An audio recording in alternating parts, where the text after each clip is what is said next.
It is another wonderful, crazy hot day here in Mississippi, and as you can tell, it is feeding time, but these rascals behind me have made an absolute mess. As you can hear, they know the sound, they know what time of day it is. So we're gonna go ahead and give them what they want. That way we can get up into the pasture and be able to kind of work freely today. And I prefer to go ahead and kind of feed them a little bit. That way they're not nibbling at my leg.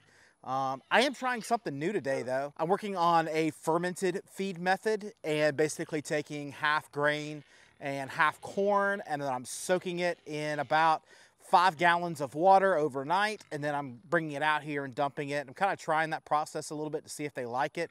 My first attempt didn't go over really well, so if you've got experience in that, make sure you leave me a comment down below on your success rate at doing fermented feeds. I've heard great things about it, being able to help their bellies out. It is a crazy hot day though, so let's get this day rolling. I'm gonna go ahead and I'm gonna dump the feed here off to the fence line, and then we're gonna be working kind of down the fence line over here and putting it back together because they have made a mess. We've got a problem. These guys are destructors. So we're gonna kind of talk about it today, why pigs might not be for you. We're gonna kind of go. Oh no. There we go. It smells like beer. Now this is their normal feeding zone. You can see a lot of different things coming in, from corn to alfalfa and everything else. So this is where we normally feed. Their feed bins have been dragged over to here. I do have an empty spot down here where they're trying to get out. So I'm gonna actually take the water, take the food bins. We're gonna go over here. We're gonna block off that space so we don't have escaped pigs. I don't know if you've ever had to catch a loose, wet pig, but it is absolutely a terrible afternoon in Mississippi, especially when the heat index right now is in the triple digits. So let's kind of hop over and we're gonna get to work. Let's try to do this without giving myself a nut shot.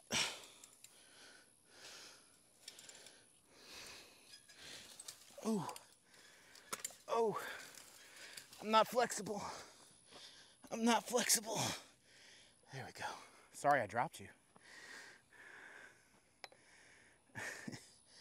As you can see, they have made an absolute mess of everything. Let's get these where they need to be. Super expensive feed bins. Oh, they're getting absolutely ripped to shreds out here. So this is the spot I'm talking about. We potentially could escape up underneath that. It's very likely actually that they'll escape from up underneath that. So we can do something about that. So we're gonna drag all of these bins down here. We're gonna block this up.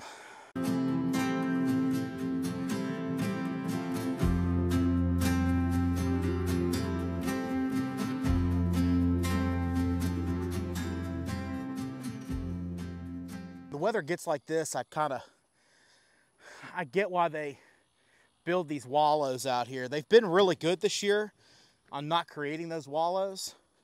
You know, they've overall, since they've had access to the whole pasture, been really good. When that heat spiked up to about 109 degrees though, I get it. I'm not even mad about it. They've been really good this year. They got one up here at the front, and then these two right here. And then I'm gonna walk around in a minute back here and kind of see what we got. Let's go hunt down this water. Our water is gross. We keep filling it up, but they keep flipping it over and getting it down here and creating this wallow. Oh, it's like suction cupped in there. Ugh. Disgusting. Absolutely disgusting.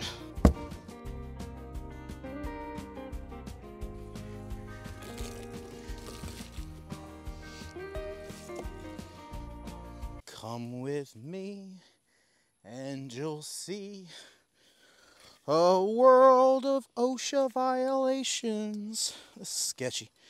Here we go. Hiya! Hiya! The big boy hop. Let's get these puppies some clean water. It's not gonna get perfect because there's nothing but mud out here. We're gonna do the best we can though. I get a pressure washer out here to this thing. By the way, we do this like every weekend. So as you see all this muddy and nastiness, please know, I do this often. This kind of goes into the point of the video. Why pigs make you lose your religion.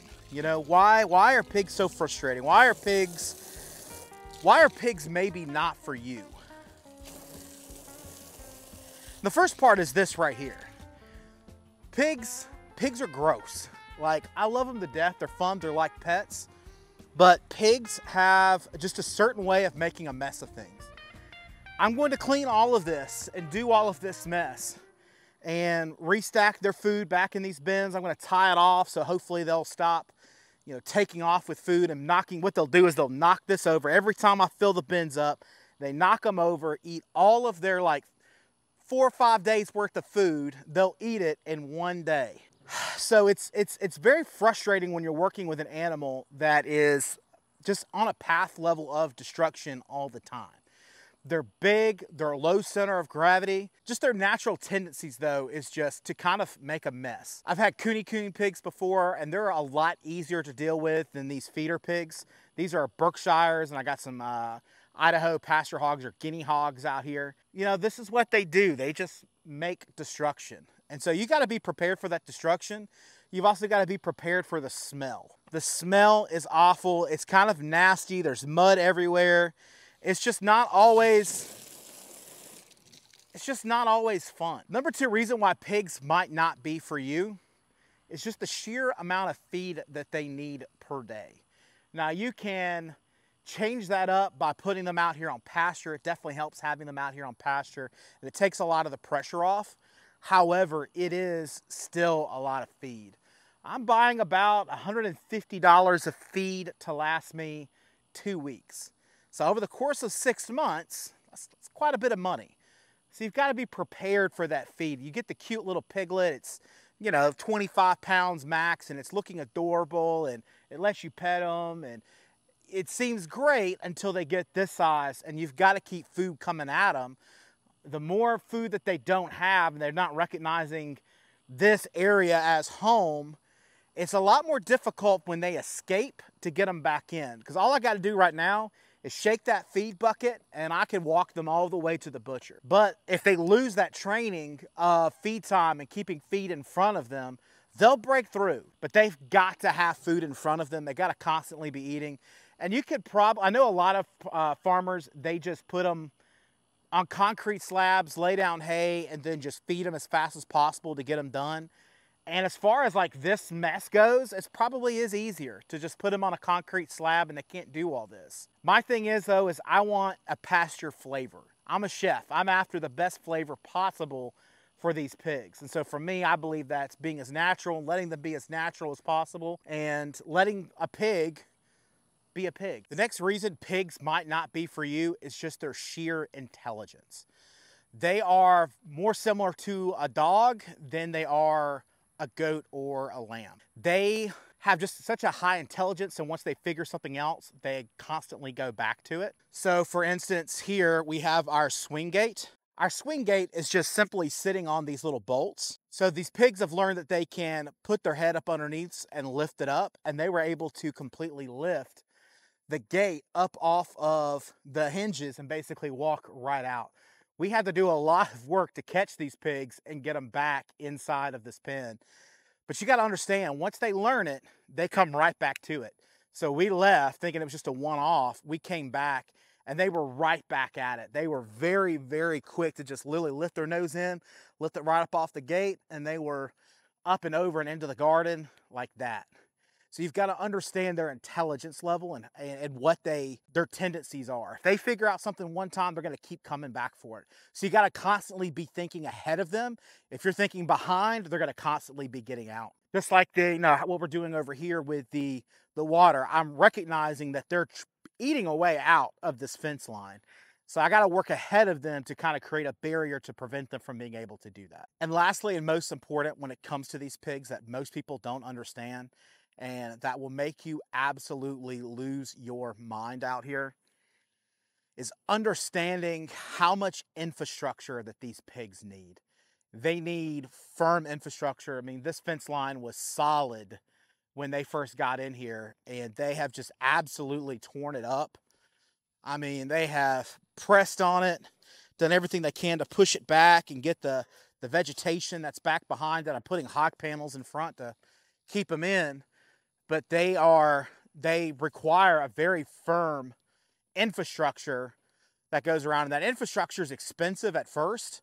But the good news is once you've got it pretty much locked in. So you're able to really invest one time in each of these items, and then hopefully, if you've done it right, you're not having to buy every year, every time you're bringing in feeder pigs, having to completely reinvent the wheel. It's all about, doing it right the first time and just kind of developing off of that. Hey, I hope this helps. I absolutely love having pigs on the homestead. We've got these 4 Berkshires and 2 guinea hogs out here. I've got 6 Cooney Coon piglets over here in the barn, and I love having them. There's lots of things that I kind of wish I knew going into it, and some of it's just about learning from experience. But I hope this helps. Again, I think having pigs are an absolute joy on the farm. They've done such a great job of rebuilding this pasture and bringing life back to this pasture. Let me turn around and just show you the life that's come back into this pasture and how beautiful it looks. This was just like thickets and just rough. And now look at it. I mean, it's beautiful. It's just beautiful. I think it's amazing that God created a creature that naturally does what we need on the farms. Too often we're very quick to get a tractor, and I'll be the first one to admit that I want the massive John Deere Kabuto tractor to help me do a lot of these projects around. But God also created lots of animals that could do a lot of these projects for us. Retilling all this up, throwing fresh seed down, and doing all that work would have been tens of thousands of dollars. Yet I've got 6 piglets in here that have turned this into an absolutely beautiful, lush landscape that's multi-diverse because of the feed that we've been giving them that they take out and they poop it out here in the field, and they root things up and turn the soil over, and it creates this amazing diverse landscape. If you could do me a huge favor though and share this video, it just absolutely helps the channel out. Every single share, subscribe, like, it just helps us get the message out. It helps people learn more about the homesteading, and ultimately it allows us to do more here on the homestead, because that is my dream. If I had to be 100% honest with you, I love being on the homestead, and I like to be a chef who's just here on the homestead. And every share, every subscription, all of that allows us to be more here and kind of puts us that one step closer. Though it's a tiny notch, but every little tiny notch is what gets us to our goals, right? And I'm just passionate about being here. I love being on my homestead. I want to be here more. I'd love for this to be my full-time job. So if you haven't had the chance yet, make sure you hit the subscribe, you hit the like, and we're going to see you next time here on Homesteading Chef. Come with me and you'll see a world of OSHA violations. Ooh, I just sunk. That did not feel good. I feel like every redneck in the universe is out here trying to disrupt my video. It's all good. I love me some four-wheelers, some dirt bikes, but I'm trying to